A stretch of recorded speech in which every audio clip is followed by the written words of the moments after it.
été baigné dans la matière et qui va nous faire l'interface science et tradition.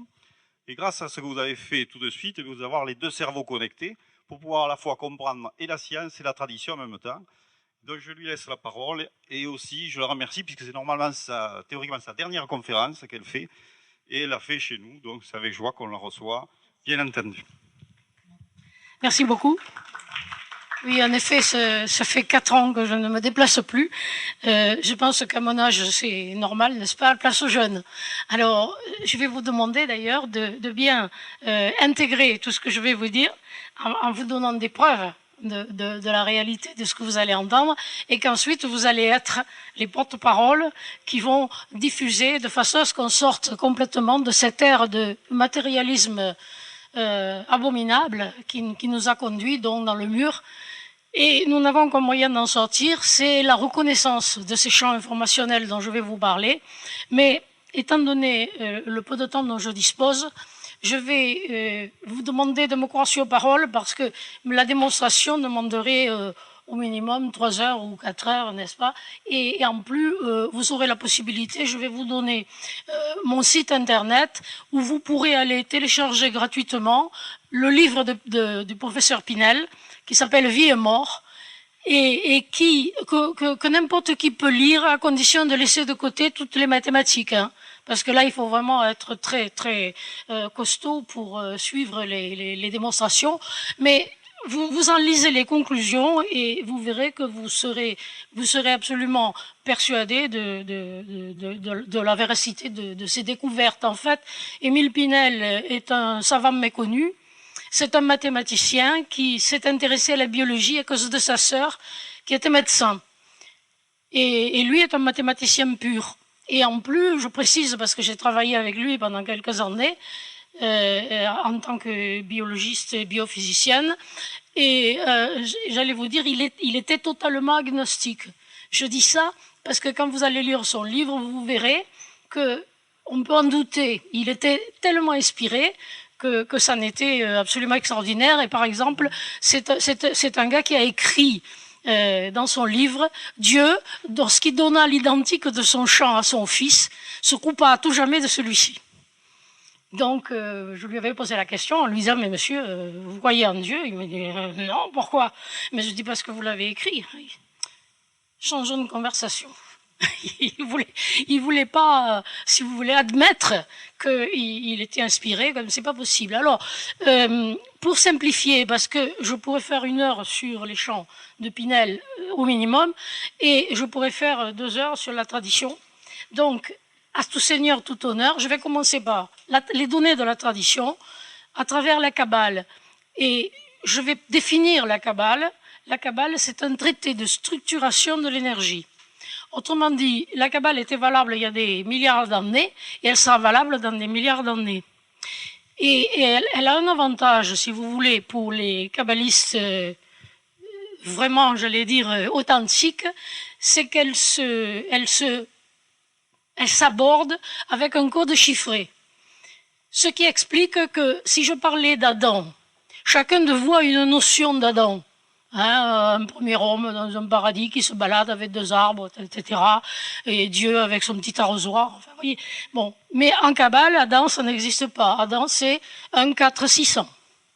Alors, lorsque vous connaissez la valeur de 1, la valeur de 4 et la valeur de 600, vous ne pouvez pas mettre votre petit grain de sel dans l'histoire, et lorsque vous allez parler d'Adam, de Yeshua, Jésus, de Judas, etc., vous ne pouvez pas parler d'un homme, mais d'un principe, j'allais dire, cosmogonique, universel.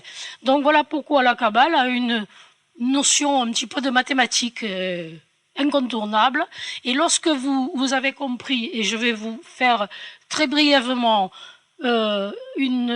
je dirais quelques notions de base de la Kabbale, et ensuite je me servirai de cela pour entrer dans les champs de Pinel, et je m'attarderai beaucoup plus sur les conséquences dans votre vie de tous les jours, parce que c'est là que ça vous intéresse finalement.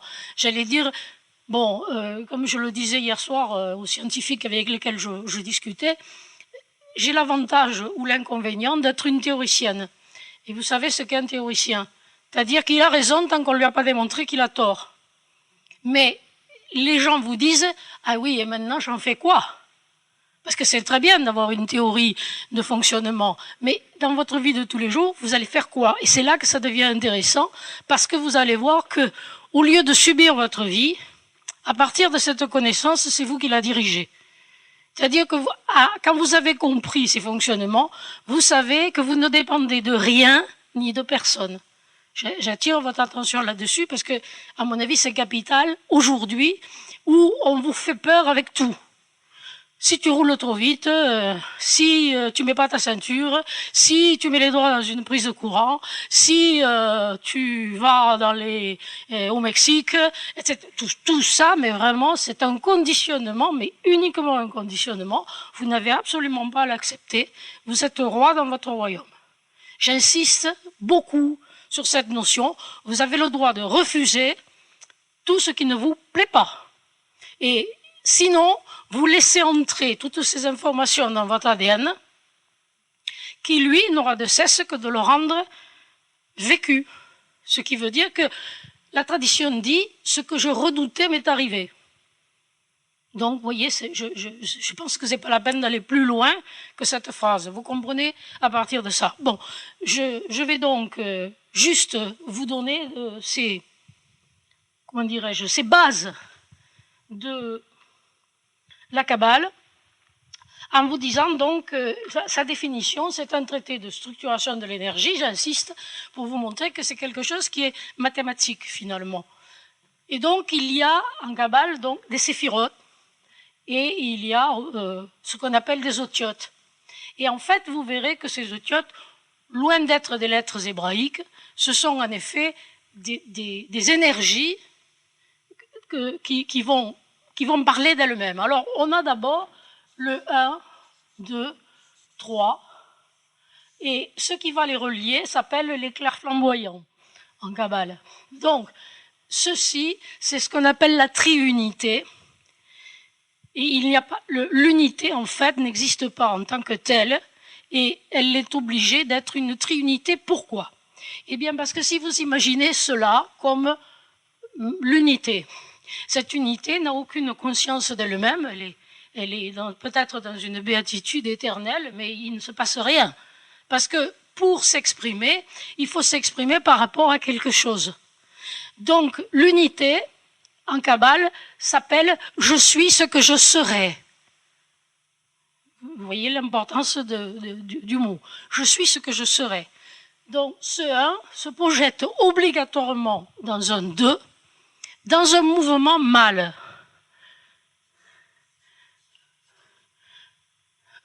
Je me projette, en me projetant, je me reconnais, et en me reconnaissant, je suis.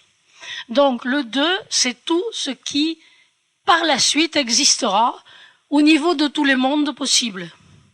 Et je vous rappelle au passage que les gnostiques de Princeton, dont Raymond Ruyère, professeur à Nancy, a parlé longuement dans un bouquin il y a déjà de très nombreuses années, disait à propos de ces gnostiques, nous vivons dans un nombre indéterminé d'univers dans lesquels nous coexistons.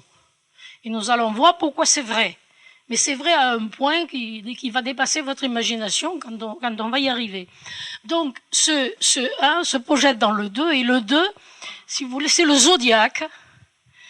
Et c'est donc, j'allais dire, je suis obligée de temps en temps de ramener à autre chose, parce que sinon on n'en sortira pas. Étienne Guillet, qui est docteur en mathématiques, et qui était professeur de biologie moléculaire à Orsay, a démontré que nos cellules peuvent subir 12 directions de vibration, donc les 10 du zodiaque, et 2 circulaires, à l'endroit et l'envers. Circulaire parce que ce 3, en effet, je ne vais faire de révélation à personne en disant que tout mouvement mâle est toujours accompagné d'un mouvement femelle autour qui est une pulsion. Vous voyez, parce que quand vous appuyez, ça s'écarte, et quand vous relâchez, ça revient. Donc, vous allez voir tout à l'heure, parce que c'est la définition du mouvement de l'électron. Donc ça a une grosse importance. Et donc ici, vous avez un mouvement circulaire, mais qui est fait d'une onde, et qui est le 3. Alors vous avez 1, 2, 3. Et cette fameuse triunité dont on ne peut rien dire de plus que cela, parce que c'est l'unité et que nous n'avons d'autre moyen de l'appréhender que par le mental. Or, notre mental est duel. Et donc, c'est important de comprendre qu'on peut approcher, mais on ne peut pas, j'allais dire, entrer dans l'unité avec le mental. Et d'ailleurs, la grande tradition est formelle. Vous savez que, vous ne savez pas, que dans la tradition, chaque nom correspond à un état, j'allais dire, un état de conscience. Et que tout changement de temps, de nom, implique un changement de niveau de conscience. Et que dans la tradition, lorsqu'on parle de Joseph, qui est l'époux de Marie, ben Joseph est le mental, mais le mental illuminé, hein, c'est-à-dire celui qui sait qu'il doit être uni à Marie, l'intuition. Marie étant l'intuition, elle est la mère du Dieu à faire naître en nous. D'accord? Mais le père ne peut pas être le mental, puisqu'il est duel. Les chiens ne font pas des chats. Donc Marie est enceinte, mais elle n'est pas enceinte de Joseph. D'accord? Et en plus, j'allais vous dire, vous allez voir que Joseph veille sur cet enfant, mais n'intervient jamais. Et qu'à un moment, simplement, on n'en parle plus. Il disparaît. Alors qu'on continue à parler de Jésus et de l'enfant. Vous voyez à quel point c'est important. Donc, ici, dans ce 1, 2, 3, c'est ce qu'on appelle les Israélites. C'est-à-dire ceux qui croient à ce Dieu en 3 personnes. Utiliser le mot Dieu, bon, nous verrons tout à l'heure que dans la science, ce Dieu, on l'appelle le champ unitaire ultime. Et que c'est un champ de lumière. Mais bon, Dieu, tout le monde comprend. Le champ unitaire ultime, je ne suis pas sûre. Donc, on va utiliser la notion de Dieu, si vous voulez bien, sachant que vous mettez derrière tout ce que vous voulez. En tout cas, c'est une conscience sans cloisons étanches, c'est une conscience infinie, et dans laquelle, vous allez voir, on peut aller puiser, et vous allez voir la démonstration. Donc, ce 1, 2, 3, on n'en dit rien. Par contre, la Kabbale continue en parlant du 4. Et ici, on a une coupure absolue, n'est-ce pas? Et ici, il y a une séphira qui s'appelle date, et dont en Kabbale, on a le droit de parler que lorsqu'on sait à quoi elle correspond. C'est pour ça qu'on ne la trouve que très rarement dans les livres. Et vous savez que la Kabbale, en fait, devait être orale dans le temps. On ne devait pas écrire. C'est ce qui me semble aujourd'hui, avec le recul, tout à fait normal. Donc, je la mentionne parce que vous pourrez la trouver, cette séphira, sur les bouquins.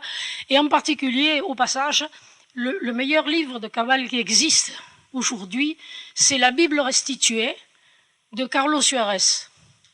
Carlos Suarez, et je crois que j'en ai tellement parlé dans mes conférences qu'ils ont réédité le bouquin qui était aux éditions Montblanc, mais qui n'est plus du tout actuellement aux éditions Montblanc. Il est épuisé depuis longtemps, mais vous le trouverez réédité, je ne sais pas. Mais la Bible restituée de Carlos Suarez. Et alors, je vous signale aussi que la Kabbale, ça ne s'apprend pas avec le mental. On se laisse investir, ce qui est tout à fait différent pour l'abord que vous allez en faire. Vous ne devez pas l'aborder en vous disant « je vais étudier la Kabbale ». Ça n'existe pas. Mais vous vous laissez informer. Et vous verrez, ça marche à 100%. Donc, sorti donc de cette unité, vous avez le 4. Et le 4, en Kabbale, c'est une porte. Et en réalité, si vous avez ici ce mouvement, vous aurez ce 2 qui va se projeter dans le 4 et qui va être constitué de particules tournant en sens inverse en ruban de Mébius. C'est-à-dire qu'elles vont tourner à la même vitesse, mais dans des directions opposées. Et qu'elles sont ce qui sera plus tard un futur et plus tard un passé. Mais beaucoup plus tard, parce que là, nous ne sommes pas dans l'existence. Hein. Nous sommes dans des mondes parallèles, mais qui n'ont rien à voir avec ce qu'on appelle l'existence ou l'espace-temps. C'est important. Ici, nous sommes, nous, êtres divins et de lumière, tombés dans un corps animal qui est dans l'espace-temps. Voilà. Donc ici, ces particules tournant en sens inverse à la même vitesse donnent une fréquence infinie. Et Mère, la compagne de Sri Aurobindo, disait de cela, c'est un océan d'or chaud, d'une immobilité absolue. évidemment, j'allais dire. Et ceci sera le futur éther que les scientifiques ont recherché, et en particulier Einstein, qui au départ croyait à l'éther, mais ensuite a renoncé parce que les expériences de Michelson ont montré que il n'y avait pas une possibilité de démontrer la présence de l'éther. Et pour cause, j'allais vous dire, puisque ça, c'est ce qu'on appelle le zéro absolu. C'est-à-dire que là-dedans, il y a... Bon, je peux donner un exemple, c'est l'eau. L'eau est là, vous en avez besoin, mais vous pouvez mourir de soif sur la berge si vous n'avez rien pour aller la chercher, c'est-à-dire la mettre en forme et la boire. Eh bien là, c'est la même chose. Vous avez ici un lieu de conscience, mais c'est à vous d'aller dans ce fameux champ unitaire ultime de la physique, chercher ce que vous voulez en faire. Et on va dire que le seul moyen, et faites très attention, c'est important, que vous ayez, c'est un mental, c'est-à-dire un psychisme. Ce qui a fait dire, je ne sais plus à quel physicien ou grand homme, le monde ressemble beaucoup plus à une grande pensée qu'à une grande machine. Et en effet, le seul moyen qu'on ait de changer les choses, quelles qu'elles soient, c'est par des concepts. Conceptus voulant dire enfant. Et vous êtes libre de croire ce que vous voulez, simplement à cause de cela, vous voyez. Alors, donc ce 4, comment y avoir accès? Eh bien, vous y avez accès par le 5.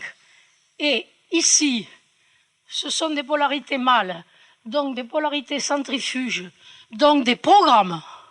C'est ainsi que la notion de prédominance du mal dans toutes les cultures, dans toutes les civilisations, c'était que le mal est un futur, on peut le changer. Alors que le passé, c'est femelle, donc c'est exprimé, donc c'est déjà là.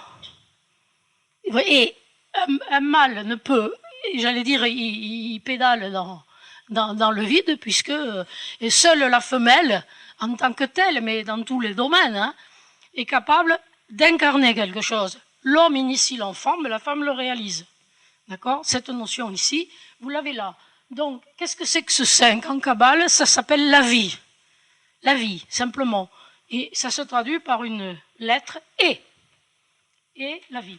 Elle est simple, vous voyez, elle n'est pas complexe, alors que ici c'est le Aleph, et que ce Aleph, qui est l'unité, est, j'allais dire, défini par 3 lettres, A, L et F.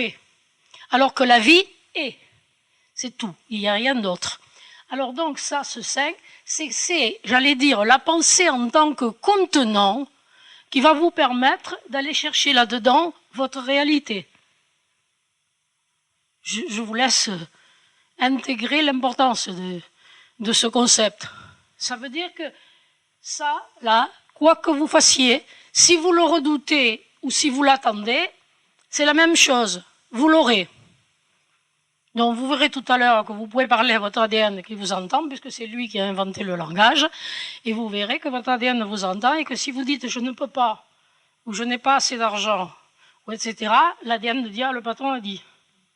Le patron a dit que, et il va le réaliser. Donc vous voyez l'importance que ça a de dire par exemple « je suis roi dans mon royaume ». Et toutes ces informations provenant du monde, je n'en veux pas, j'en ai rien à faire. C'est capital aujourd'hui, ça. Donc, le 5, c'est en Kabbale, alors en Kabbale, excusez-moi, en science. Ici, donc, champ unitaire ultime, et ici, le neutrino de la physique. Le neutrino dont on vous dit qu'il est la particule la plus subtile, la plus infime de l'univers, et dont on a dit au départ qu'il était sans charge ni masse. En réalité, maintenant, la question se pose, est-ce que le neutrino n'aurait pas une masse? Et la Kabbale répond, oui, il a une masse obligatoirement, même si elle est infime, parce qu'il est du côté du féminin. C'est-à-dire donc de quelque chose qui est là. Alors que là, c'est quelque chose qui est tout ce qu'il y a de plus évanescent. Et qu'en l'absence d'un féminin, il ne se passe rien, il n'y a rien. Donc ici, si vous voulez, c'est Jupiter, planète gazeuse, par excellence, alors qu'ici, qui va capter donc l'information qui va être prise ici, c'est Mars. Et qu'est-ce qu'est Mars? C'est la planète rouge, c'est une planète qui contient du fer. Mais qu'est-ce que le fer? C'est quelque chose qui capte le magnétisme. Donc le neutrino, c'est la particule vectrice du champ magnétique. C'est important parce qu'on vous dit le photon est la particule vectrice du champ électromagnétique. Mais parce qu'il est électromagnétique, il faut qu'il y ait un côté électrique, le photon, et le côté magnétique est le neutrino. Et vous verrez qu'en physique, lorsqu'on parle de photons, on parle toujours de neutrinos associés. Et donc ici, ce 5, qui va aller donc capter l'information, vous l'avez autour de vous, le champ informationnel qui vous détermine, parce qu'il est capté par le fer qui est dans le sang, l'hémoglobine. D'où le pouvoir du sang, et d'où le pacte du sang, en fait, etc., etc. D'où, lors d'un échauffement du sang, vous êtes éjecté de votre corps physique. On vous saigne, vous êtes éjecté de votre corps physique, etc. Parce qu'il n'y a plus le fer qui retient autour de vous ce qu'on appelle un champ informationnel, dont vous allez voir tout à l'heure. Je suis obligé malheureusement de scinder les deux explications, parce que sinon, si je vais de l'un à l'autre, je vais vous donner le tournis. Alors, ce 5, donc, est un neutrino, et il est du côté féminin. Déjà que, bon, ce 5 va se jeter dans le 6. Et le 6, donc, c'est un ensemble d'informations. C'est l'ensemble des choses auxquelles vous souscrivez, volontairement ou involontairement. Nous allons voir l'importance. Parce que les concepts que vous acceptez, bon, c'est très bien, mais il y a tous ceux que vous subissez, parce que nous sommes des mammifères. Et qu'en tant que tels, nous sommes un résumé de l'évolution. Il est important de comprendre que dans notre ADN, il y a des gènes qui se souviennent d'avoir été un minéral, un végétal, et tous les animaux. Tout cela est dans notre ADN. C'est extrêmement important de comprendre qu'au niveau des champs informationnels, ces champs n'étant pas dans notre espace-temps, tout est ensemble, tout est relié. Et la physique vous dit, à travers le théorème de Bell, que les particules sont reliées quelque part de façon intime et immédiate. Ce qui veut dire que ce qui arrive aux autres, en fait, vous arrive à vous. Et que les autres, quels qu'ils soient, animaux, végétaux, terre, sont des alter-ego. Et rappelez-vous que dans l'ontogénèse, on récapitule tous ces passages. L'enfant commence par être une cellule, c'est-à-dire un ovocyte. Et un ovocyte avec tous ses constituants internes qui, nous le verrons par la suite, lorsque la cellule meurt, sont libérés et constituent ce qu'on appelle les microbes, les virus et les bactéries. Donc, qui sont des composants endogènes. Et non pas du tout les agresseurs dont vous parle. Ça n'existe pas, ça. Vous ne serez jamais en contact avec un virus ou un microbe qui n'est pas à vous. Et à plus forte raison qui est un animal. C'est une monstruosité scientifique. Par une méconnaissance des lois de base de la physique, je vais dire, tout simplement. On ne peut pas être médecin ni biologiste sans avoir des notions solides de physique. Ce n'est pas possible. Parce que si vous ne connaissez pas le fonctionnement des particules, comment voulez-vous comprendre le fonctionnement d'un être humain qui est fait de ces mêmes particules, et des lois qui régissent ces particules régissent évidemment tout ce qui est. Donc, le 6, c'est l'ensemble des concepts, si vous voulez, et qui vont représenter ici, par exemple, dans cela, si on prend donc, le champ unitaire ultime, le zodiaque, ici Mars, ici c'est le Soleil. C'est le Soleil, et donc, si vous en concluez que l'ensemble des neutrinos, c'est un énorme champ magnétique, eh bien vous avez ici un champ magnétique. Et donc dans ce cas, quel est ce soleil qu'on voit, qui est chaud, dont on vous dit qu'il est à 3 millions de degrés, etc. Non, je suis désolé, un champ magnétique, c'est froid. Ça. Et donc, tous ceux qui ont parlé de Gémini, le soleil noir, ont parfaitement raison, c'est un soleil noir. Et on va voir comment, lorsque ces rayons, entre guillemets, rencontrent la ionosphère, vont se décharger à travers, je suis obligée de me projeter déjà sur plus bas, vont rencontrer les neutrons, qu'il va y avoir actualisation et en effet l'image du Soleil. Okay ? Ce que nous voyons du Soleil, c'est son image, sa projection. En fait, ce Soleil est noir Et il n'est pas dans notre univers. Il est ailleurs. De la même façon que notre champ informationnel est ailleurs. Parce que ce que je suis en train de vous raconter là, vous allez le retrouver partout, dans un hologramme et dans des fractales, si vous voulez. C'est-à-dire que c'est valable pour l'atome, puis c'est valable pour la cellule, puis c'est valable pour les organes, puis c'est valable pour... etc. jusqu'à arriver à l'espèce humaine ou arriver au cosmos. Et vous allez voir tout à l'heure pourquoi. Donc ceci, mettez-vous bien dans la tête que ce n'est pas le soleil que vous voyez, qui lui, je le répète, n'est qu'une projection, n'est qu'une image. Et ces rayons, entre guillemets, vont dans le 7. Et le 7, on vous dit là que ce sont des photons. Or, la science, la physique vous dit que le photon est à lui-même son antiparticule. Ce qui est difficilement acceptable, puisqu'on sait que vous prenez une particule, une antiparticule, elle s'annihile pour fabriquer des rayons gamma. Or, ici, c'est faux, parce que vous avez ce 7 qui est fait de 5 plus 2, ce qui veut dire que c'est plus 3, moins 3, en effet, photon, antiphoton, mais qui est séparé par quoi? Par de l'information. Nous revenons à l'information. Autrement dit, la lumière est toujours porteuse d'informations.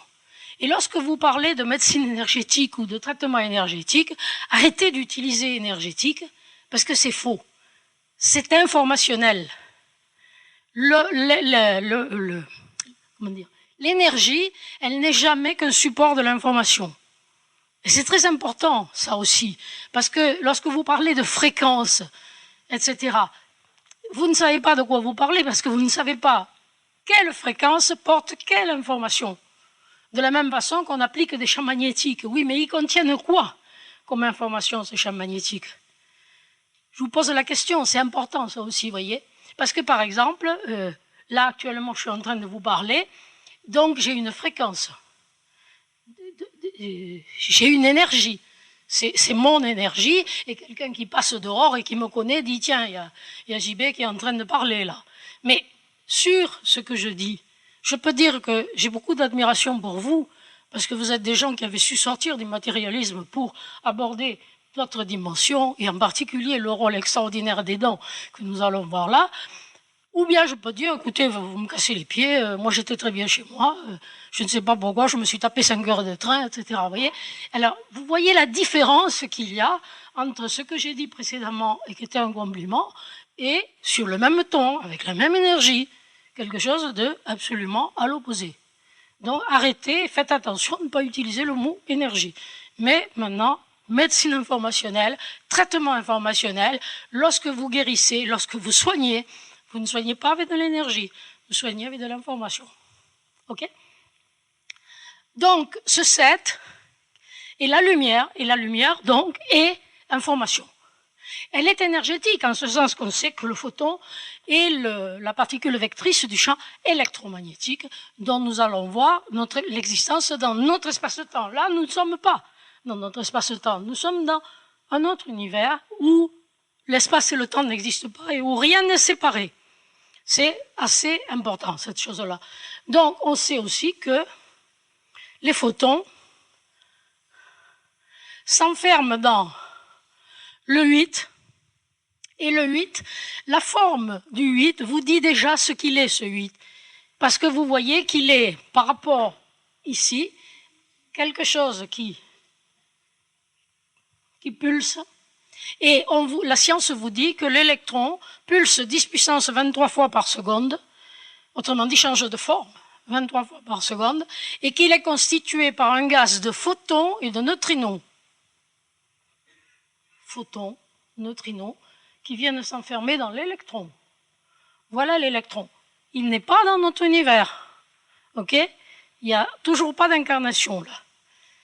Donc ici, électron. Bon. Que dit encore la Kabbale? Ceci vient en 9. 9, c'est quoi? C'est la preuve par 9, c'est égal à 0. Donc 9, c'est quelque chose qui est en science le neutron, dont on sait qu'il a une partie physique et une partie informationnelle.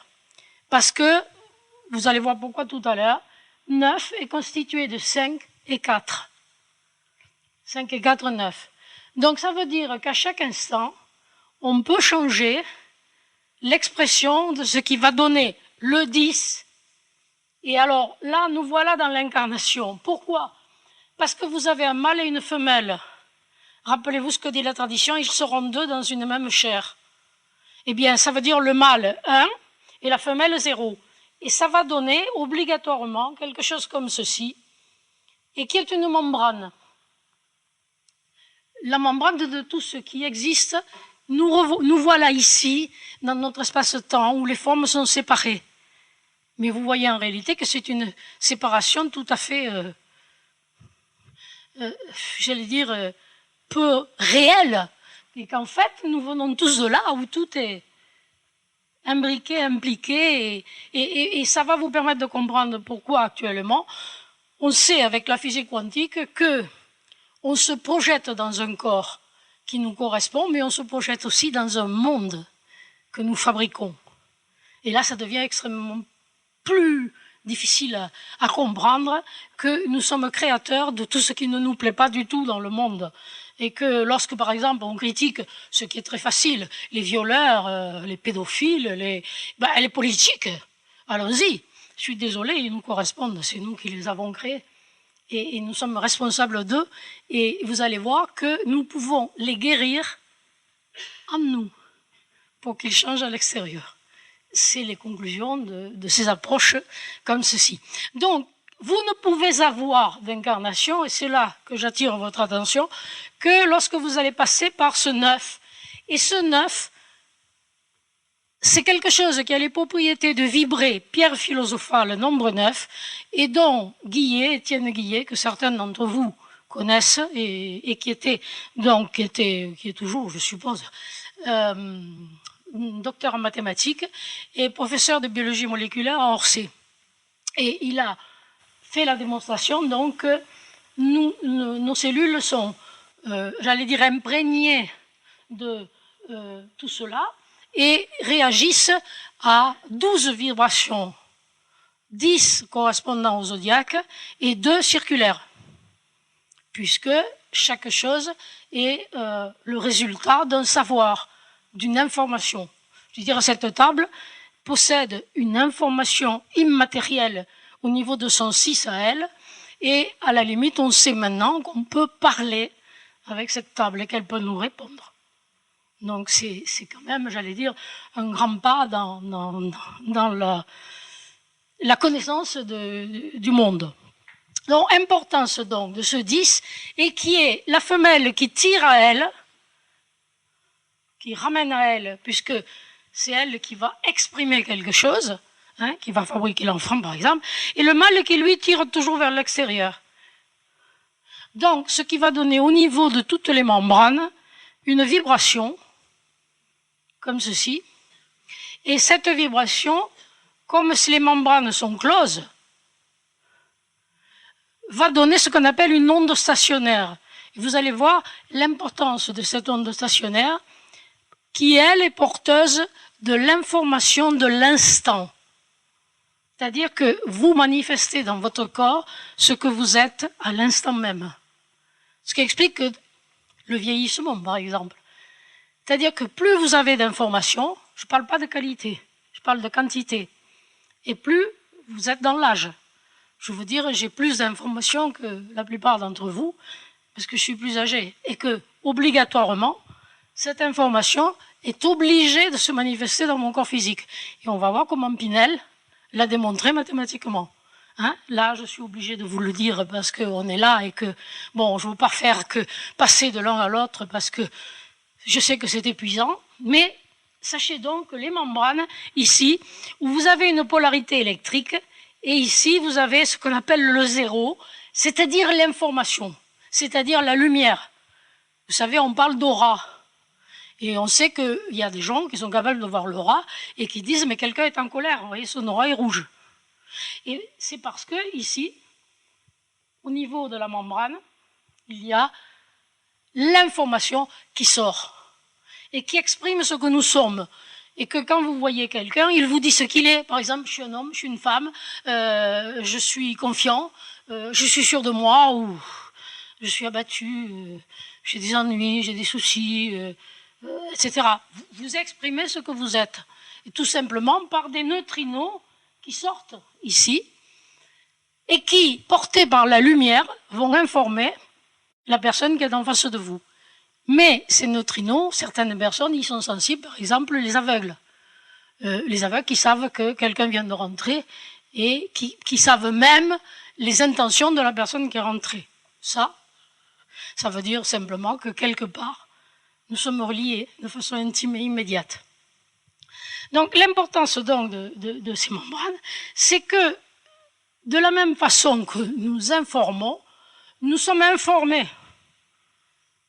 Et c'est là que ça devient beaucoup plus compliqué, c'est-à-dire que cette réaction du 9 au 10 est réversible. C'est-à-dire que ce 10, ici, va informer sans arrêt le 9. Et qui, si on n'y prête pas attention, nous allons voir tout à l'heure comment, il y aura un retour ici qui va aller polluer le 6. Si vous voulez, ceci pourrait représenter quelque part Adam, ceci pourrait représenter Ève, et dont on sait que Ève fait manger à Adam du fruit de l'arbre du bien et du mal, c'est-à-dire de la vie physique. Or, que vous dit la tradition? Si vous ne renoncez pas au monde, vous n'entrerez pas dans le royaume. Là aussi, je m'arrête quelques secondes parce que pour votre vie de tous les jours, c'est d'une importance considérable, ça. Comprendre que vous ne devez pas prendre vos modèles dans le monde, parce que ce sont des modèles qui sont déjà usés, complètement usés par les croyances de l'humanité, et qui vont l'emporter sur vous. Et du temps où je faisais des conférences plus régulières, c'est-à-dire il y a 4 ans, je disais toujours, prenez un papier, et puis allez l'épingler dans toutes les pièces que vous fréquentez de votre maison. Si je ne pense pas par moi-même, c'est l'humanité qui pense pour moi. Donc vous voyez ce que ça peut faire. Ce que ça peut faire avec les 3/4 de l'humanité qui sont au-dessous du seuil de pauvreté, qui n'ont pas d'eau potable, etc., etc., etc. Et vous voyez ce qu'ils projettent. Et donc, ce qu'ils mettent au niveau de ceci, ce que nous avons en commun. Donc, si vous n'y renoncez pas volontairement vous-même, eh bien vous serez géré par l'humanité et pas par vous. Mais vous êtes libre de dire ça, j'en veux pas. Il n'est pas question. Nous allons voir comment tout à l'heure au niveau de l'ADN. Bon, je pourrais parler pendant encore beaucoup de temps sur ça, mais on va laisser tomber parce que il est déjà 12:15 et je voulais vous laisser le temps de poser des questions. Et on va vite passer aux travaux d'Émile Pinel, dont je vous ai dit que vous pourrez aller le chercher sur www.arcitra.org. Voilà, www.arcitra.org. Arcitra, ça veut dire art, science et tradition. Et la base même de ce site, c'est bénéficier du nécessaire, se consacrer à l'essentiel. Alors, nous allons parler donc de ces champs informationnels qui ont été parfaitement décrits par Pinel, qui dit, alors on va le prendre au niveau de la cellule, mais vous pouvez le prendre pour de l'atome à, j'allais dire au cosmos, ça fonctionne de la même façon avec ces champs-là. Hein. Et Pinel dit que dans la cellule, il y a un champ qui est résultant de 3 champs. Et ces champs, il les appelle H1, H2 et H3. Et le champ résultant, non. Il l'appelle H, voilà. C'est le champ résultant de l'action de ces 3 champs. Alors, pour lui, donc, H1 est un champ physique. C'est-à-dire un champ électromagnétique qui est là, dans notre espace-temps. Et bon, le champ H2 est un champ morphogénétique, c'est-à-dire que c'est lui qui va déterminer l'expression de ce qu'il veut être dans cet espace-temps. Mais ce champ H2 est immatériel, nous avons vu. Il est hors du 10.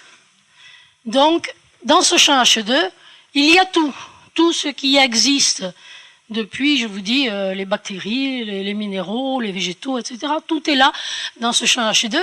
Et entre le champ H1 et le champ H2, si celui-ci est matériel et celui-ci immatériel, l'immatériel n'étant pas soluble dans le matériel, il faut entre les deux quelque chose qui est à la fois soluble dans l'un et soluble dans l'autre. Et donc on va avoir ceci, H2, H3, H1. Alors ici on est dans le monde physique, ici on est entre physique et immatériel, puisqu'il y a la partie immatérielle, et ici on est dans l'immatériel. Ok? Donc cela veut dire que ce champ a une partie immatérielle et une partie matérielle. Alors je vous en donne un exemple de ce qu'est ce champ H3. Donc c'est le psychisme, mais au niveau du système solaire, c'est la Lune. Et la Lune que vous voyez, c'est la partie matérielle. Mais en réalité, il y a une partie immatérielle qui est reliée à H2, c'est-à-dire au Soleil. C'est pour ça qu'il est peu probable que l'homme ait posé un pas sur la Lune, parce que c'est un endroit extrêmement dangereux. À cause de ça, et à cause de ce flux. Alors, je ne vais pas m'étendre là aussi, parce qu'il me faudrait des heures pour reconstituer ces travaux, puisque ce champ H3 donc, va donner un champ H1, et ce champ H1, j'allais dire, il va se manifester par toujours des membranes, quelles qu'elles soient, des virus, des bactéries, etc. Et après, tout cela a tendance à s'agglomérer, étant donné que, je vous ai dit, le neutrino est la particule vectrice du champ magnétique, le champ magnétique est capté par ce qu'on appelle des aimants, comme par hasard. Aimant, amour. Et ça veut dire que le magnétisme est avide d'amour, et qu'il va se jeter sur tout ce qui est magnétique pour l'assimiler. D'où le résultat de la complexification du vivant. D'accord? Parce que, j'allais vous dire, lorsque il y a un problème, mais non, on va continuer là parce que je me sens complètement dépassée par le peu de temps qui me reste. Donc H3, là j'allais dire le génie de Pinel, c'est d'avoir démontré dans ses formules que ce champ est régi par une loi qui est dH3 sur dt. Ce qui veut dire, ça c'est une dérivée, hein, et c'est une dérivée du champ en fonction du temps.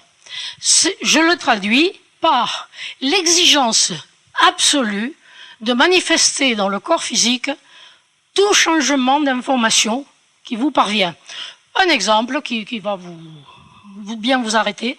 Vous êtes tranquille là et puis bon, vous recevez un coup de fil. Ici, vous ne pouvez pas ici, mais bon. Vous recevez un coup de fil où on vous dit qu'un de vos proches vient d'avoir un accident et relativement grave et votre cœur se met à battre. Et vous pâlissez. Comment une information, juste une idée, a-t-elle pu faire fabriquer des amines biogènes qui font battre votre cœur, qui font se contracter les vaisseaux? Il faut bien que l'information soit traduite immédiatement dans le corps physique. D'accord? Et alors là, vous allez tomber sur les travaux de Hammer, que la plupart de vous connaissent bien évidemment, et qui dit que toute pathologie, en fait, est un stress non géré. Alors, évidemment, c'est un peu simple comme formule, parce que nous ne sommes pas tous également sensibles au stress. Ça veut dire que certains d'entre nous, qui sont optimistes, qui ont une bonne hygiène de vie, entre parenthèses, je vais ajouter, qui sont végétariens, parce que manger des cadavres, pardon, mais voyez l'information. Parce qu'en fait, vous ne mangez que de l'information. Vous ne mangez pas des protéines, des lipides et des glucides. Ça, c'est une stupidité matérielle qui n'a aucun sens. Parce que qu'est-ce que vous faites? Et nous voilà avec les dents. Parce que nous allons y venir quand même, à ces dents. Ces dents sont des cristaux. Et lorsque vous mâchez des aliments, qu'est-ce que vous faites? Vous cassez des formes. Et en cassant des formes, qu'est-ce que vous faites? Vous récupérez l'information. C'est-à-dire, vous récupérez des neutrinos C'est pour ça qu'on vous dit de manger la bouche fermée et non par politesse. Mais parce qu'en gardant la bouche fermée, vous ne laissez pas partir l'information. Et les dents vont aller le long du nerf apporter l'information au cerveau, c'est-à-dire à l'hypothalamus. Et l'hypothalamus, qu'est-ce qu'il contient? Le centre de la satiété. Ça veut dire que lorsque vous avez bien mâché vos aliments, et en particulier si vous avez mangé du cru, ça nous entraînerait trop loin d'expliquer que le cru, ça va nourrir votre ego, c'est-à-dire votre corps physique, c'est-à-dire vous. Par contre, si actuellement, il faut essayer d'avoir le moins possible d'ego pour laisser la lumière, c'est-à-dire le divin, vous investir, c'est un autre problème, n'est-ce pas? Mais bon, vous allez manger du cru, vous allez le mâcher soigneusement, l'information va aller au centre de la satiété qui va dire « stop, t'as plus faim ». Mais il ne va pas faire que ça, ce centre. Il va aller prévenir l'estomac qui va lui arriver telle et telle substance, et donc il faut qu'il sécrète telle ou telle chose. Qu'est-ce qui se passe, nous? Nous mangeons à toute vitesse, et non religieusement, parce que manger est un acte d'amour, parce que manger, c'est faire sien. C'est-à-dire, c'est prendre de l'information pour l'intégrer. Je vous signale qu'au niveau du ventre, il ressemble étrangement au cerveau. Avec les circonvolutions, il contient les mêmes amines biogènes, et pour cause, puisqu'il extrait l'information des aliments, comme l'autre extrait l'information du contenu de votre mental, de ce que vous agitez sans arrêt en permanence. Je suis incapable, je suis trompé, je suis, etc., etc. Vous voyez, ça, c'est là. Et le reste, ce que vous mangez, c'est là. Mais en fait, vous mangez de l'information. Alors, mangez l'information d'animaux torturés, dont vous savez que vous êtes extrêmement proche au niveau du champ H2, parce que il est en vous, cet animal. Il est là en vous. Bon, je vous laisse tirer les conclusions que vous voudrez. Donc, mais je reviens à la façon de résister au stress, et qui est donc une vie saine, une vie où vous allez manger le plus possible d'aliments biologiques, c'est-à-dire et qui ont été, j'allais dire, élevés de façon correcte, c'est-à-dire qu'une bonne, c'est pas le sol qui fait la plante, c'est la plante qui fait le sol. Et lorsque Dieu dit à l'homme, tu donneras le 10e de tes récoltes à l'Éternel, vous comprenez bien que Dieu n'a rien à fiche d'1 kilo de pommes de terre. Mais par contre, si vous laissez une partie de la récolte dans le sol, ça va se défaire, libérer l'information, et lorsque vous mettrez une nouvelle graine, cette graine aura l'information de l'adaptation de la précédente au changement vibratoire de la Terre. Parce que le cercle n'existe pas, pour la bonne raison, c'est que quand vous passez comme ceci, à un moment donné, vous allez être obligé de faire ça. C'est-à-dire, ça va être une spirale. Vous ne repassez jamais au même endroit à cause de ce DH3 sur DT, qui exige que dans la seconde, vous êtes différent de ce que vous étiez une seconde précédente. Donc, vous êtes dans des spirales, tout le temps, tout le temps, tout le temps, dans des spirales. Donc, c'est quand même extrêmement important. Donc, si vous avez mangé une plante qui a été élevée normalement et qui donc est adaptée, parce que actuellement, qu'est-ce qui se passe? On utilise des semences qui n'ont jamais, j'allais dire, été, par exemple, Monsanto et compagnie, enfin, les OGM, dont on n'aurait même pas besoin de se demander si c'est nocif ou pas, étant donné que ce sont des produits de synthèse. Or, vous voyez là que ce qui est important, c'est la forme dans l'espace, qui fait, par exemple, qu'aucun de nous n'a la même albumine, de la même façon qu'aucun de nous n'a les mêmes traits de visage, de la même façon qu'aucun de nous n'a les mêmes bactéries, etc. Parce que nous parlons de stéréochimie. Et que donc, pour que quelque chose ait une activité ou soit reconnu, il faut qu'il soit stéréochimique.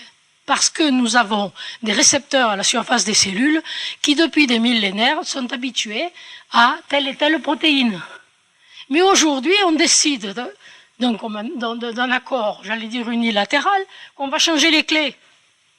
Mais les serrures. Alors, lorsqu'on nourrit des animaux uniquement avec des OGM, ils meurent. Mais ça, personne ne vous le dit. Le fameux Allemand qui a nourri ces 7 vaches avec des OGM, elles sont toutes mortes. Interdiction d'en parler. Mais comme ils ne mangent pas que des OGM, bon, Disons qu'ils sont malades, mais ça, tout le monde sait que tous les animaux actuellement sont aux frontières de la mort et sont tous en survie par les traitements médicaux impensables qu'on leur donne. Bon, la médecine qui a pour symbole un caducée, c'est-à-dire des ondes stationnaires, c'est-à-dire juste de l'information. C'est pas pour rien hein, que vous avez ceci. C'est pas pour rien. C'est que là, vous avez de l'information, et là, l'énergie égale 0. Ça veut dire que toute médecine digne de ce nom est une médecine informationnelle. Donc, l'acupuncture, l'homéopathie.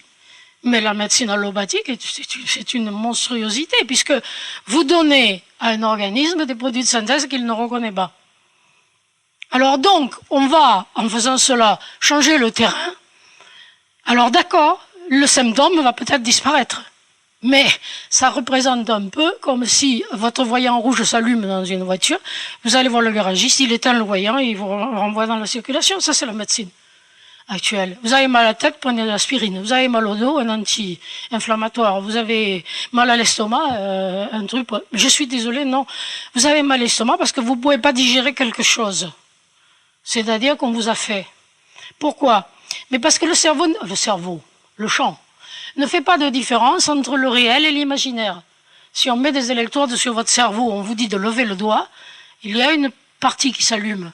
Mais si on vous dit de seulement penser à lever le doigt, la même partie s'allume. Ce qui fait que, dans l'évolution, les solutions qu'a trouvées le vivant pour survivre, comme par exemple, et je vous prends toujours cet exemple, c'est celui du renard qui a tué un lapin, et qui, au moment où il est en train de le déguster, et voit un prédateur qui arrive. Donc, il avale la patte du lapin et il s'en va à toute vitesse pour éviter le prédateur. Mais seulement, il a la patte là, dans l'estomac. Qu'est-ce que fait la biologie? Ben, la biologie, elle est logique. Elle multiplie les cellules stomacales et elle fabrique beaucoup plus d'acide chlorhydrique. Autrement dit, elle fait un cancer. Et ce cancer va durer le temps que la pâte soit digérée. Mais quand la pâte est digérée, tout ça s'arrête, il n'y a plus rien à faire. Bon, mais oui, mais je vous ai dit que qu'on fasse quelque chose ou que ça soit une idée, c'est la même chose. Donc l'humain, lui, qui n'a pas avalé la pâte du lapin, mais qui ne peut pas avaler le comportement de son conjoint ou de son chef de bureau ou je ne sais pas quoi, je ne peux pas le digérer. Donc au minimum, il va avoir une gastrite et au maximum, il va avoir un cancer. Pourquoi? Mais tout simplement parce que au niveau du cerveau, qui lui, j'allais dire, est un cristal liquide, c'est un cristal liquide, donc c'est un œuf. Donc l'information qui est du champ informationnel va donner après, ce que j'ai dit, des molécules, par exemple. Okay, va donner ce que j'appelle l'énergie de la forme. Puisque les membranes, c'est toujours l'énergie de la forme au moment, c'est-à-dire le DH3 sur DT. Vous savez, il y a Herzog, le professeur Herzog, que certains d'entre vous connaissent, qui disait « Moi, j'ai survécu en étant prisonnier en Allemagne parce que je ne mangeais que des épluchures. » Ben, il mangeait le DH3 sur DT, c'est-à-dire l'information de l'instant, et non l'information de l'intérieur, qui est une information passée. Ok ? Donc, il faut éplucher les légumes. Bon, c'est à vous à tirer les conclusions. Je vous laisse travailler un petit peu quand même. Bon, mais c'est pour vous dire donc que lorsqu'arrive un stress, c'est-à-dire qu'une information non gérée par la personne, ça va provoquer au niveau de l'eau d'hydratation des cellules, parce que vous savez qu'un ADN non hydraté ne fonctionne pas. Donc, toutes les informations passent par l'eau chez le vivant. Parce que l'eau est aussi un cristal liquide. Pourquoi? Eh bien, parce que lorsque vous faites de l'homéopathie, vous prenez de l'eau et vous mettez dedans un produit chimique, n'importe quoi, et vous faites des succutions. Or, en faisant des succutions, vous mettez de l'énergie, et cette énergie va fabriquer dans l'eau des clusters, des formes, qui vont être monomères, dimères, trimères, tétramères, pentamères. Et le prix Nobel de chimie, Saint-Georgi, avait dit il y a 30 ans, 40 ans, un jour viendra où on démontrera que les propriétés des molécules ne sont pas dues aux molécules, mais à l'eau d'hydratation. Et c'était important parce que, par exemple, une molécule, comme les anesthésiques, sont toujours accompagnées d'une eau pentamère, c'est-à-dire 5. Et cette eau coupe le cerveau du reste du monde. Autrement dit, le cerveau fonctionne en cycle fermé. Et donc, ne ressent plus la douleur, ne laisse pas passer la douleur. Mais c'est à cause de l'eau d'hydratation de ces molécules qui est pentamère. Ce n'est pas la molécule elle-même, c'est l'eau. Et de la même façon, les drogues qui permettent de faire les fameux trips et qui vont dépendre donc de l'état de l'individu, qui peuvent être quelque chose de très bien, mais aussi quelque chose de diabolique, en fonction du fonctionnement du cerveau. D'accord ? Bon. Alors donc, ce stress va provoquer au niveau de l'eau cérébrale un œdème. Et cet œdème va être fonction de la nature du stress par rapport à l'organe qui lui correspond. Alors, on va prendre un exemple bête, si vous voulez. C'est une femme qui rentre chez elle et qui trouve son mari en train de la tromper. Alors, cette femme a plusieurs possibilités de réaction en fonction de ce qu'elle est, c'est-à-dire de ce qu'elle sent. Alors, ça peut être chouette, bon débarras, quelqu'un, il ne se passera rien. Deuxièmement, ça peut être me faire ça chez moi. Vous avez un conflit de territoire. Et la femme va faire une pathologie pulmonaire. Parce que chez les femmes, souvent, c'est il me pompe l'air. Et chez l'homme, c'est le cœur. Et je vous signale, par exemple, que Bernard Tapie, qui était ministre, qui était homme d'affaires, qui était un type extrêmement occupé, quand est-ce qu'il fait une crise cardiaque? En prison. Alors qu'il ne fait plus rien. Par contre, il a perdu son territoire. Le cerf qui est attaqué par les jeunes et qui est vaincu par un jeune qui lui prend sa harde, eh bien, il fait une crise cardiaque et il meurt, loin du troupeau. Voilà un exemple donc de ce fonctionnement. Donc, possibilité, problème, qui va aller depuis, il passe au niveau du cerveau une fausse fréquence et qui donc va donner, puisqu'on parle de fréquence, on parle d'information, qui va donner une mauvaise information à l'organe qui va fonctionner sur 3 pattes, hein, comme un moteur qui fonctionne sur 3 cylindres. Donc là, on a une fausse fréquence, on a une pathologie. Bon. Mais si le choc a été trop violent et que toute communication est coupée entre le cerveau et l'organe cible, à ce moment-là, l'organe cible n'a plus de champ morphogénétique qui lui dit « Ok, tu as la forme qui me va, ça suffit, c'est bon ». Parce que quand vous avez une coupure, le champ morphique, lui, reçoit l'information que l'enveloppe n'est pas correcte, donc il va la réparer. Mais il va la réparer et dès que c'est fini, il arrête les informations. Mais là, le champ ne reçoit rien, il ne sait pas qu'il y a un organe, et l'organe ne sait pas qu'il y a un champ morphogénétique. Donc, que fait la cellule? Eh bien, elle se divise, et elle devient une cellule immortelle, donc une cellule cancéreuse. Inutile d'aller l'enlever, c'est le signal rouge dans la voiture. Ce qu'il faut, c'est aller remettre le fusible ici dans le cerveau, et ça, c'est le travail des décodeurs. C'est-à-dire de quelqu'un qui va vous dire à quel moment a commencé votre conflit, à quel moment avez-vous eu ça, qu'est-ce que vous avez vécu, etc., etc. Par exemple, donc, cette femme, première réaction. Deuxième réaction, bah, elle a un conflit parce que, j'allais dire, sexuel. Elle est remplacée. Donc, elle va faire un cancer des voies génitales. Troisième réaction, oulala, elle est beaucoup plus jeune que moi, conflit de dévalorisation, cancer des os. Qui fait de l'ostéoporose régulièrement? Les femmes au moment de la ménopause, où on leur a dit qu'elles sont plus des femmes. On leur dit qu'elles n'ont plus de sécheresse vaginale, plus de règles, vous êtes largués. Alors celles qui y croient, ben, elles font de l'ostéoporose, jusqu'à aller à un cancer des os, n'est-ce pas? Bon, voilà.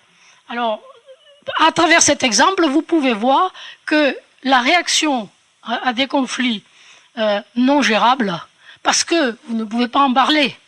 Parce que par exemple, au moment où, je ne sais pas moi, d'une succession, vous estimez lésé par votre famille, dire qu'ils m'ont fait une saloperie, bon, cancer du rectum. C'est pas la peine de chercher plus loin. Bon, vous avez un problème avec un enfant, qui a fait quelque chose auquel vous vous attendiez pas du tout. Cancer du pancréas, j'allais dire, c'est 99,99% vrai.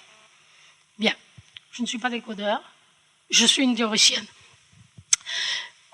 Pour en revenir maintenant aux conclusions, parce que il faut là que je me dépêche si je veux vous laisser le temps de vous exprimer. Les conclusions de tout cela, eh bien, il faut que vous vous rendiez compte qu'à travers tous ces travaux, vous êtes dans votre corps et dans votre vie ce à quoi vous souscrivez. Donc, votre ADN, ce n'est rien d'autre au niveau matériel que la partie matérielle du change 3.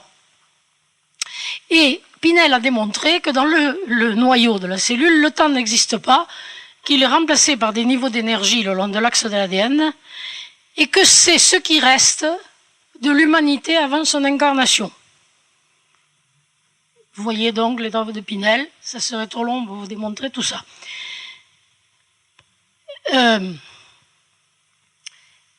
Oui, alors donc ça implique que cet ADN que vous voyez, qu'on peut manifester, bon, c'est le passé. C'est-à-dire, c'est tout ce qui a été enregistré, soit au niveau animal, soit au niveau végétal, soit au niveau humain. Et donc, j'allais dire, c'est comme une cassette de magnétoscope ou de magnétophone qui se souvient du passé. Alors, un exemple, dans votre enfance, on vous a dit, par exemple, que vous étiez un bon à rien. Quelqu'un vous a traité de bon à rien, c'est un exemple. Hein. Et j'allais dire, comme vous étiez trop jeune, pour répliquer, vous avez occulté. Vous avez occulté ce stress, mais lui, il s'est enregistré dans un gène de votre ADN. Ce qui fait que lorsque vous allez rencontrer un moment de votre vie où vous vous sentez dévalorisé, vous allez rappeler ce gène qui va remonter et reprendre sa forme. Parce que je vous ai répété tout à l'heure, attention, la tridimensionnalité qui va faire que quelque chose peut s'exprimer dans votre espace-temps à l'instant. Donc, un souvenir qui va être ramené par quelqu'un qui a piqué et qui a ramené ce gène. Et à ce moment-là, seulement, quand vous avez le vécu qui remonte, vous pouvez dire « je mets ceci au point zéro ». C'est-à-dire que le fait de dire ça, votre ADN vous entend, que vous signale que l'ADN a inventé le langage, et que notre langage, c'est l'ADN qui le connaît très très bien et qui répond de façon absolument immédiate à tout ce que vous dites. Là, je crois que je ne vous le dirai jamais assez fort pour que vous compreniez. Attention à ce que vous dites, attention à ce que vous pensez. Votre ADN va le réaliser. Donc, chaque fois que vous vous croyez malade, victime, etc., l'ADN va tout faire pour que vous le deveniez. Parce qu'il dit, le patron a dit. Ben, le patron a dit qu'il était fatigué. C'est-à-dire que même si vous êtes fatigué, ne le dites pas. Si vous avez un problème, ne le dites pas. Il attend l'ADN. Et il va faire ce que vous dites. Donc, prenez l'habitude de dire, je vais très bien. Je suis en pleine forme. Parce que c'est plus important pour l'ADN que pour la personne que vous avez en face. Entre parenthèses, qu'est-ce qu'elle en affiche de l'état dans lequel vous êtes. Ok? Alors, ne vous plaignez jamais. L'ADN attend. Et il va réaliser ce que vous êtes en train de croire. Parce que ce que je redoutais m'est arrivé, dit la tradition. Bon, dernière recommandation. Actuellement, on parle beaucoup enfin, les physiciens disent qu'il n'y a pas de choses observées sans observateur. Et la preuve en est le chat de Schrödinger. Le paradoxe du chat de Schrödinger qui dit qu'il y a un chat enfermé dans une cage et il y a un générateur de je ne sais quoi qui fait tomber une bille sur une ampoule de cyanure et on ne sait pas à quel moment l'ampoule va tomber et donc va tuer le chat. Et la physique dit on ne le sait que lorsque un observateur ouvre la cage. Mais en attendant, le chat est à la fois vivant et mort. Traduction dans notre monde de tous les jours, et c'est ça qui devient important, je pense, c'est d'imaginer donc que nous sommes responsables entièrement de la façon dont nous voyons le monde. Et nous sommes responsables du monde qui nous entoure. Et tout ce qui nous déplaît, En fait, c'est que c'est en nous qu'il faut le guérir. Ça veut dire que, je ne sais pas moi, vous allez dire, bon ben, je serais tellement mieux si je n'étais pas mariée, par exemple, ou si j'avais pas des enfants qui me pompent l'air et qui font pas du tout ce que j'attends d'eux, etc. Non, pas du tout. Changez et l'autre va changer. L'autre est un miroir qui va vous faire changer de niveau de conscience. Le monde est un miroir dans lequel vous vous contemplez. Le monde vous déplaît, guérissez en vous et vous allez guérir l'autre et le monde va changer. Et c'est ainsi que les gnostiques de Princeton vous disent que nous vivons dans un nombre indéterminé d'univers dans lesquels nous coexistons. D'une part, parce que, et je n'ai pas eu le temps de vous en parler, Pinel montre la survie des choses, des animaux, des hommes, parce que quand il fait t égale 0 dans ses formules, il voit que tous les champs disparaissent, sauf le champ H3, qui perd simplement le DH3 sur DT, c'est-à-dire sa variabilité. Autrement dit, le mort est mort dans la partie du champ H3 immatériel, et donc il est vivant ailleurs, mais il peut s'exprimer depuis son enfance jusqu'à sa mort dans l'état qu'il veut. Et comme il n'y a plus la limite du temps, tout ce qu'il pense se réalise instantanément.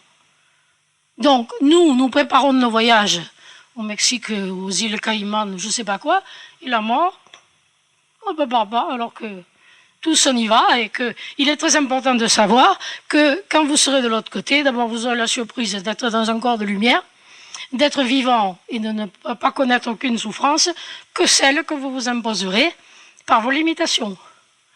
Ça veut dire que vous voudrez de la musique, vous avez de la musique dans l'instant. Vous voulez une cathédrale, elle est là. Vous voulez telle personne, elle est là. Voilà. Donc, au lieu de rester piégé au niveau de la Terre en essayant d'aller continuer à vivre ce qui va vous faire perdre votre temps, mais là-bas, il n'y a pas de temps, de l'autre côté. Parce que le temps, il n'est qu'ici, au niveau de l'information. Et à cause du DH3 sur DT. Donc, vous voyez, toutes les conséquences que je suis sûr d'avoir à peine effleurées. Mais, désolé, il vous reste 20 minutes pour poser des questions. À vous.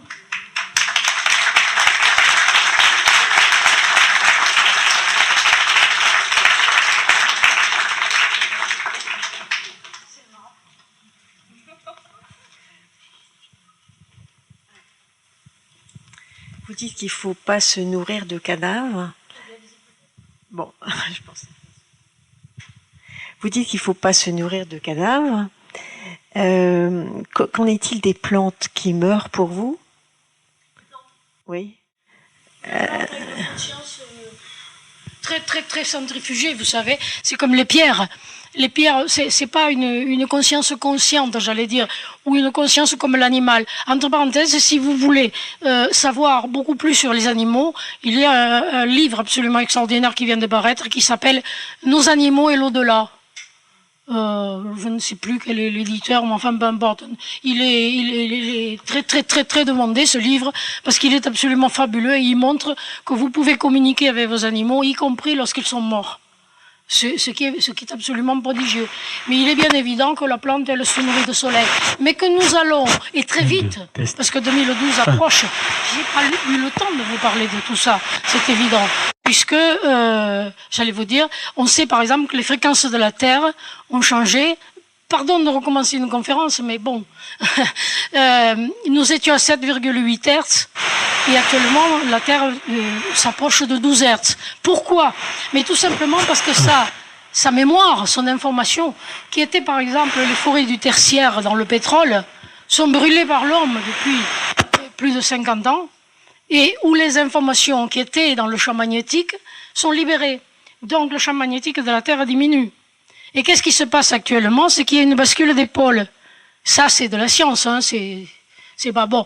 Et cette bascule des pôles, au passage, on vous parle de réchauffement, mais c'est faux, je crois qu'on va vers une période de glaciation au contraire. Et les travaux de Louis Boutard, vous n'aurez qu'à taper Louis Boutard sur votre navigateur, et vous verrez que Louis Boutard, savant ignoré, comme l'a été Pinel évidemment, comme les Béchamp, a démontré que le magnétique génère du froid et l'électrique du chaud. Donc il fait froid au pôle et il fait chaud à l'équateur. Mais actuellement, le pôle magnétique, à cause de l'activité de l'homme qui utilise de l'énergie, et qui libère de l'information, bien le pôle bascule. Alors ailleurs, il fait plus froid, mais comme l'autre pôle, c'est-à-dire l'électrique, suit, là où il faisait chaud, il fait moins chaud, et là où il faisait pas chaud, il fait plus chaud. Donc il y a un changement climatique général, et qui fait que la banquise fond, parce que sur des kilomètres de glace, il faudrait qu'il fasse au moins 30 à l'extérieur, même 40, pour arriver à la faire fondre à la vitesse où elle fond. Or, malheureusement, il fait toujours la même température au pôle, c'est-à-dire moins 30, moins 40. Mais il n'y a plus le magnétisme, donc ça fond de l'intérieur. Et ça, c'est, j'allais dire, irréversible. Et ça s'est déjà produit dans les temps anciens, parce que ça aussi, j'ai pas pu vous le dire, tout ce qui est féminin et qui est mémorisation tire vers l'intérieur, alors qu'il reste presque plus de masculin, c'est-à-dire de programme à l'extérieur.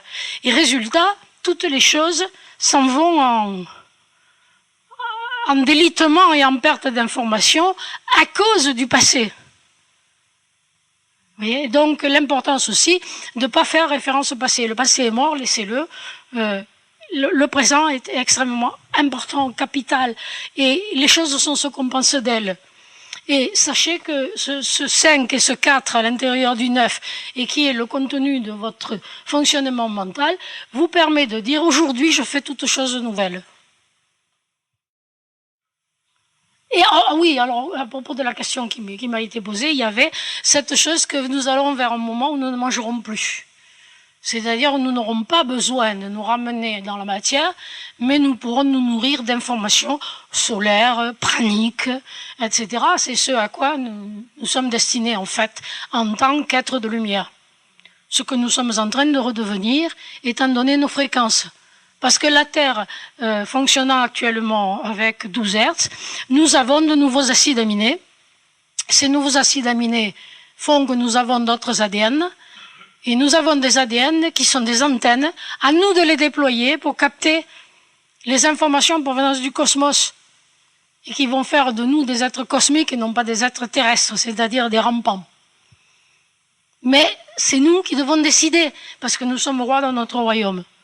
Et que personne ne peut décider pour nous. Personne ne peut nous enfoncer, personne ne peut nous gouverner si nous décidons que c'est pas comme ça. Et alors, oui, j'ajouterais que donc, à travers le vécu autour de nous, nous pouvons donc soigner les autres. C'est-à-dire que quand dans notre environnement, il y a quelqu'un qui est malade, c'est à nous à aller guérir en nous, et il guérit lui. Et ça, c'est ce qu'on appelle l'Ho'oponopono. Ho'oponopono. H-O, Ho'oponopono. Alors, vous allez là aussi trouver sur le site les bouquins qui correspondent, et dont l'un s'appelle Zéro limite. Vous savez qu'il y a un astrophysicien qui s'appelle Greg Braden, et qui a écrit un livre qui s'appelle L'éveil au point zéro. Donc, il y a de plus en plus de scientifiques qui s'intéressent à cette approche-là. Et l'Ho'oponopono fait que un médecin qui s'appelle Dr Len avait été appelé dans un hôpital psychiatrique où vraiment c'était l'abomination, c'est-à-dire les malades étaient entravés sous camisole chimique, le personnel rasait les murs tellement il avait peur d'être agressé, etc. On avait appelé cet homme, sachant qu'il faisait des miracles. Et quand il est arrivé, il s'est enfermé dans un bureau, il a dit « Portez-moi les dossiers des malades ». Et on attendait toujours qu'il voit les malades. Et il a dit, je n'ai pas besoin de voir les malades. Bon. Et il a travaillé, et au bout d'un certain temps, tout s'est apaisé. On a supprimé les entraves, le personnel, etc. On lui a dit, mais qu'est-ce que vous avez fait? Vous n'avez pas vu les malades? Il a dit, j'ai pris chaque dossier, et puis, je les ai guéris en moi. Et comment? Eh bien, en disant, je suis désolé, pardonne-moi s'il te plaît, je t'aime, merci. Donc, je suis désolé, je suis responsable du fait que tu es malade, puisque c'est mon monde que je projette. Pardonne-moi s'il te plaît, pardonne-moi puisque je t'ai créé malade, dans ce monde-là. Pardonne-moi s'il te plaît, je t'aime, Donc l'amour seul est guérisseur. Vous avez vu le magnétisme, intégrer l'autre, et dans une relation d'amour. Et merci pour l'occasion qui m'a été donnée de changer le monde. Et il dit, ce médecin, que nous devons sans arrêt nettoyer au niveau de notre ADN toutes ces choses dont nous ne voulons pas. Je suis désolée, pardonne-moi s'il te plaît, je t'aime, merci. C'est facile. Et j'allais vous dire, essayez. Il faut que je croire ce que je dis, moi je dirais, faites-le. C'est là que vous saurez si j'ai raison ou si j'ai tort. Mais vous allez voir que, j'allais dire, ça marche, mais à 100%. C'est pas pour rien que les scientifiques s'y intéressent aujourd'hui, vraiment, de façon, j'allais dire, mathématique. C'est mathématique. À vous de faire. Je crois que là, vous avez été tellement... Je ne sais pas si c'est la cabale qui va passer ou les travaux de Pinel. Bon, les travaux de Pinel, vous pouvez les télécharger, donc, Vie et mort, sur le site. Et puis les autres, oui.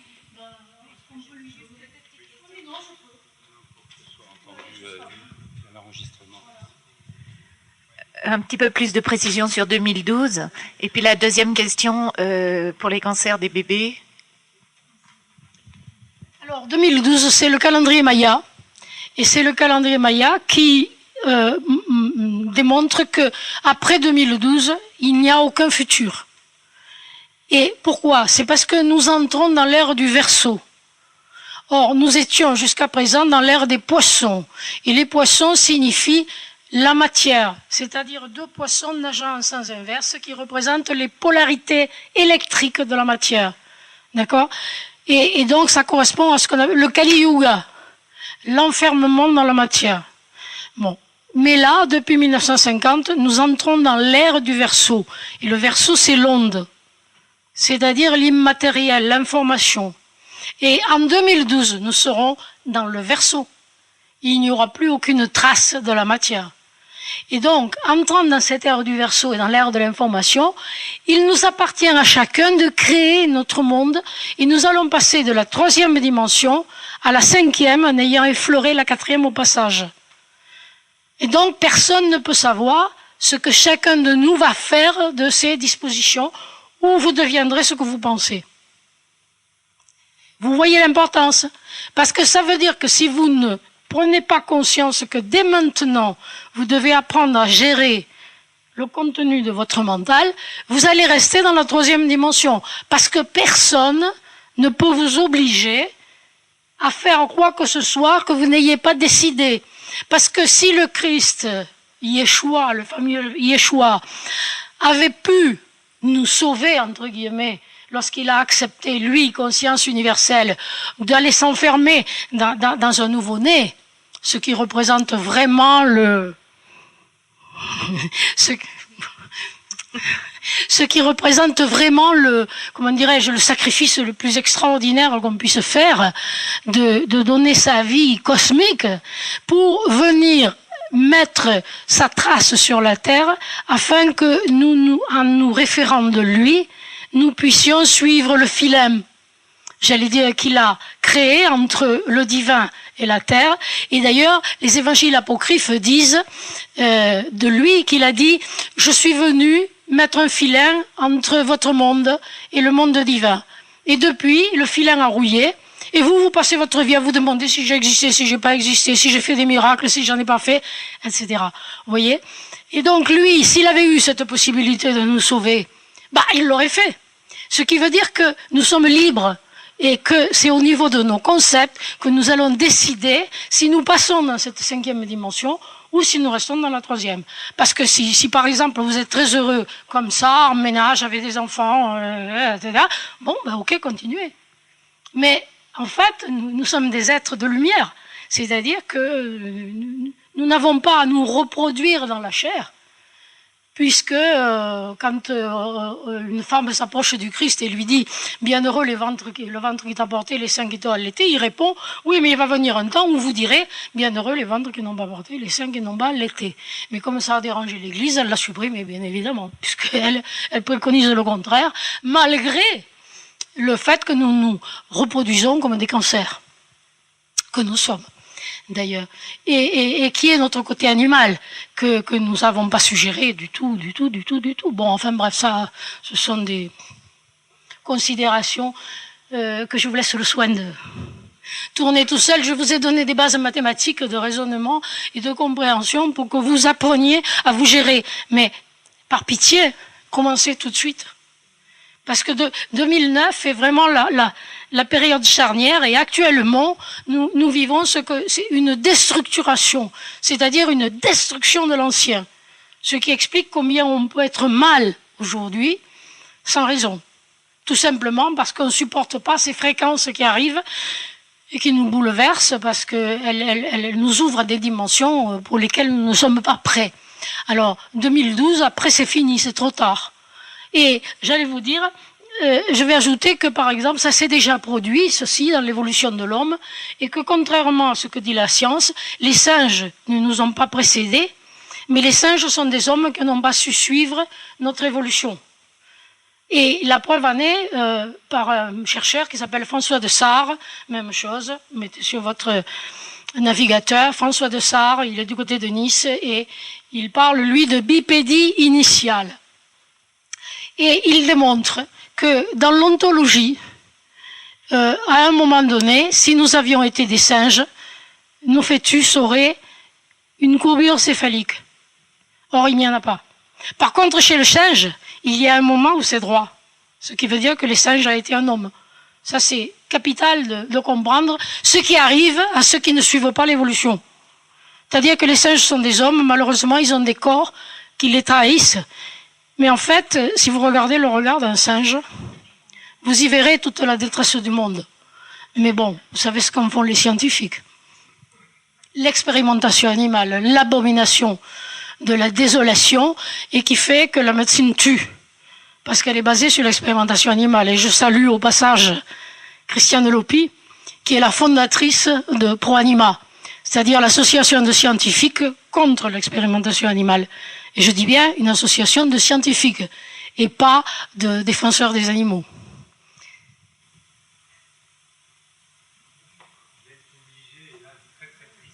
Je m'en doutais. J'interromps parce qu'il y a des réalités matérielles Absolument. auxquelles nous croyons tous, c'est qu'on va se mettre à table.